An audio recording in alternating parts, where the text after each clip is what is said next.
Okay, let's get you the very latest coming out of the streets of Braamfontein, where Mnisi is. He is monitoring developments around this protest by Wits University students. What is it that we are hearing and seeing this hour, Linda?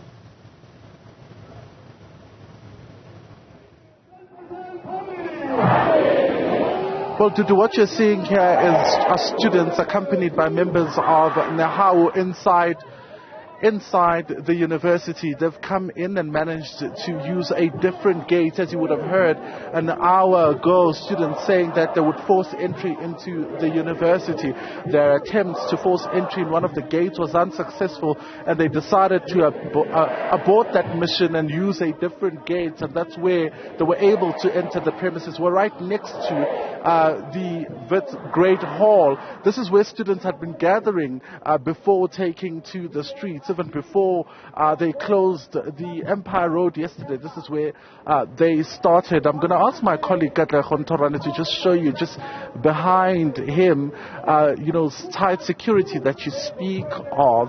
Earlier on, we were able to, observe how security has been protecting this particular building. This has been going on since this protest started. Yesterday, we saw the same amount of security forces out in their numbers to protect the infrastructure here at the Wits University. I want to bring into this conversation the EFF Student Command to get a sense of what they make of this situation. Thank you so much for your time.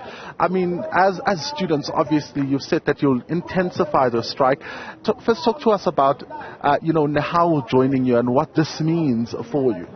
Well, clearly, as the EFF Student Command, we have a view that the struggles of workers are the struggles of students, and the struggle of students is the struggle of workers, right? So therefore, whenever students protest, it means that workers will be there in solidarity. Because we should be cognizant of the fact that Wits doesn't only marginalize students, it marginalizes workers. The workers that you see in front of you now were supposed to get their increment in January. To date, there's still nothing. So you can see that the maladministration at Wits is not only caused because the students... I'm losing my words now, but my brother, the fact remains that workers and students are together.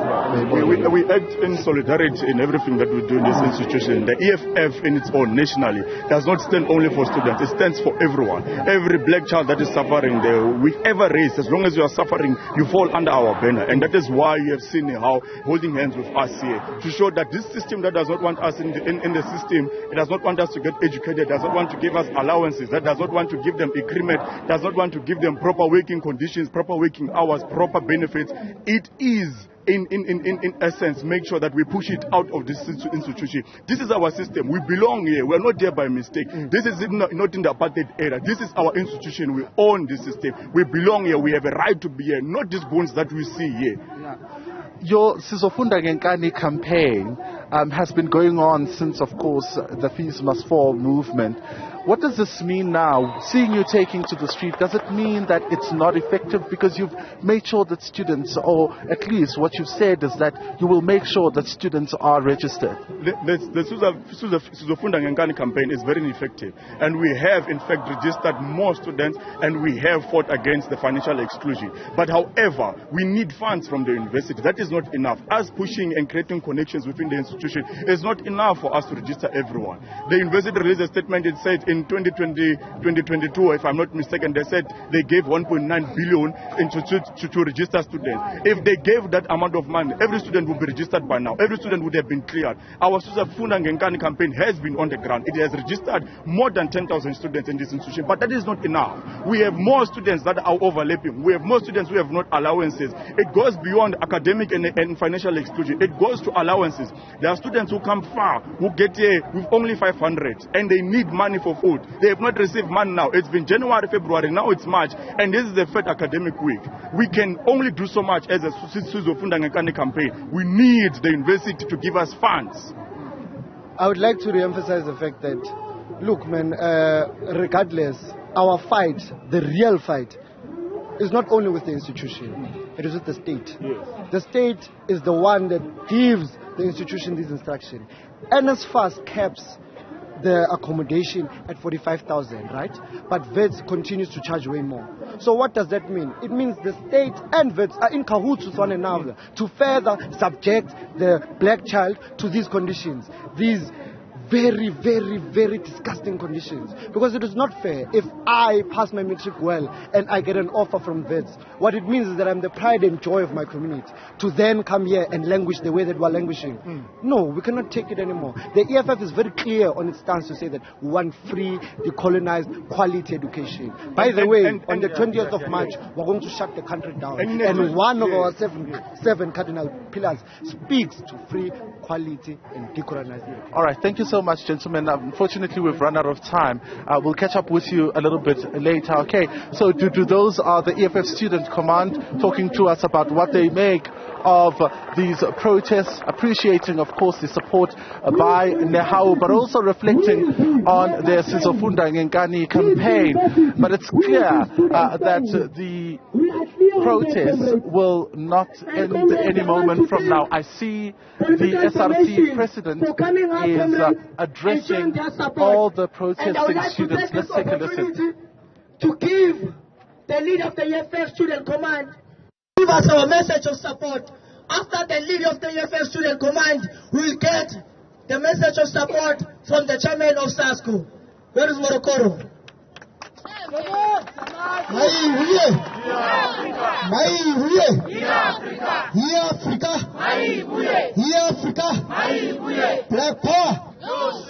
Black power. No sharing. Black power. No sharing. Black power. No sharing. Black power. No sharing. No sharing. Black power. No sharing. Black power. No sharing. Black power. Forward with students. Forward. Forward. Forward with workers. Forward. Forward. Forward. Forward. Forward. Forward. Forward. Forward. Forward. Forward. Forward. Forward. Down with capitalism. Down. Down. Down with capitalism. Down. Down. Down with Mpandlani, down. Down. Down with Mpandlani, down. Down. Forward with socialism, forward. Forward. Forward with socialism, forward. Forward. Thank you very much, Basebenzi, students, political formations, the SRC as well. Mine is going to be very brief and very simple because the SRC president had already outlined some of the issues that students are facing in this campus as it is burning now.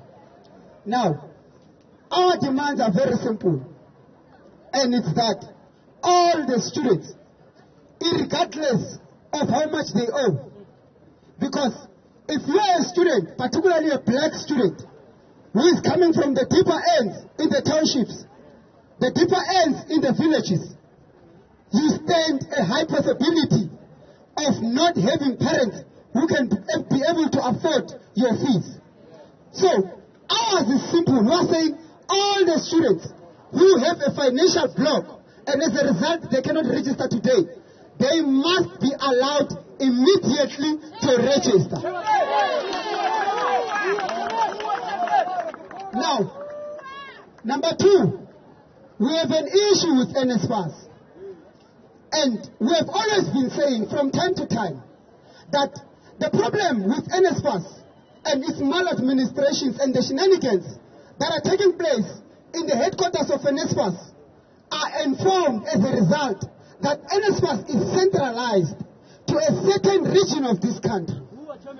There is no campus in this country that has an NSFAS office where students can go directly and get assistance in case they have queries and inquiries. Now, they took NSFAS to Cape Town so that when NSFAS is failing dismally, we cannot be able to go and protest against NSFAS. Its office is in Cape Town. What we've been saying is that decentralize NSFAS. Make sure every province has a provincial NSFAS office. Make sure every university, every Tibet college, every campus has an NSFAS office. That way, our issues are going to be very minimal.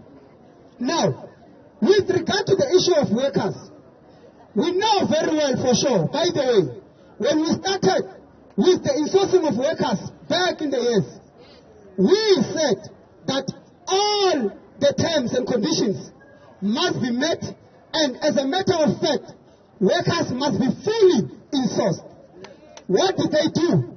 They are actually reversing, as we speak, they are reversing all the benefits of insourcing that we had fought for in this campus. As a result, our parents are not getting salary increment, which they are being promised time and again. Now, there is no logic here where the fees are very ridiculous. They are crazy. They are becoming very expensive every day. At the same time, workers are being exploited. As students, we thought that fees are expensive solely for a reason that the labor force can be paid and can be paid adequately. But it looks like it's an opposite of what is happening. Fees are high, now workers are being exploited. Instead of an increment, their money is actually going down because the cost of living is high. So, comrades, students, workers, we are going to be doing this until someone from above comes down. If push be, by the way, if push be, we are going to wage a war against the state because the state is the enemy. The state is the enemy of what is happening in this campus. We don't have free, quality and decolonized education, which they set down for during apartheid to discuss that as soon as we are liberated, we must get free education. Now, the state is still not saying anything about free education. So, we are going to wage a war. And nationally, it's going to be like that across our campuses. We are going to be fighting directly the state and at the same time, because the institutions are the mediators between the state and us. What are they doing to make sure that the state is being pressurized towards the call for free, quality and decolonized education? We are going to give them pressure. They are going to give them pressure. Amandla! Qina msebenzi, qina! Qina msebenzi zonqoba, qina! Qina mfundi, qina! Qina mfundi, qina! Thank you very much.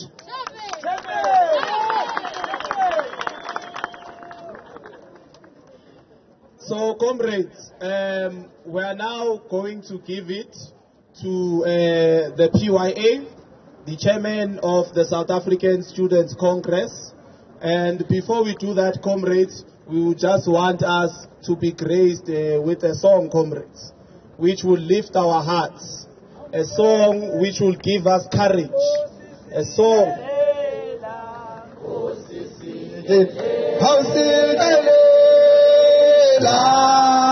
Hey Africa,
Thank you very much, Makabane.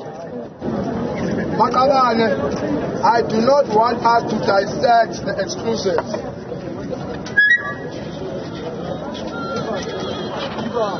Thank you very much, Makabane. I do not want us to divide these exclusions. Be it accommodation, be it fees, be it finances, be it Speeches made by students, statements made by students from various organizations addressing workers as well as fellow students who have gathered here for this protest. This happens, of course, while behind them a force of security personnel stands ready to protect the infrastructure of the university. But what they're saying here on the ground is that they're not going to back down. So today being D-Day for registration, it also takes this particular protest to a much intensified level. Of course, the numbers keep rising since our arrival this morning, and that is why you're seeing quite a bigger crowd now starting to arrive. I just want to try and move to Nehau and get a sense maybe of whether they'll give us an interview in terms of their support for students. Thank you so much. Thank you so much for your time. The workers today joining students. Talk to us about that and why you've decided this was an important cause. Look, this is a very important cause for our students. As workers who have been in this university for some time now, and we have been seeing students demanding the very same things year in and year out. But their demands, when you look at them, they are very valid. They are asking that, and we're talking about students that have already accepted. It's very difficult to be accepted into this institution, first of all. But when students make it into the university, they are demanded for them to access residences. They are expected to pay 10,000 rand. And they don't have that. So that is one of their demands. The second demand is that those who have historical debts of 150,000 or less, they should be allowed to be accepted into the university. So as a union, we are saying it can't be right. We cannot allow students to be excluded based on finances. We know that students do not have money. But also the university has introduced this thing called hardship funds. Now, students humbly are asking the university to increase that hardship accommodation funds. So they called us and we heard their demands and we promised them that we will support them, we will join them. That is why we're here today. All right. We'll catch up with you a little bit later. Thank you so much for your time. Those are officials, Dudu, from Nehau, who have addressed, of course, and have joined students who are protesting. So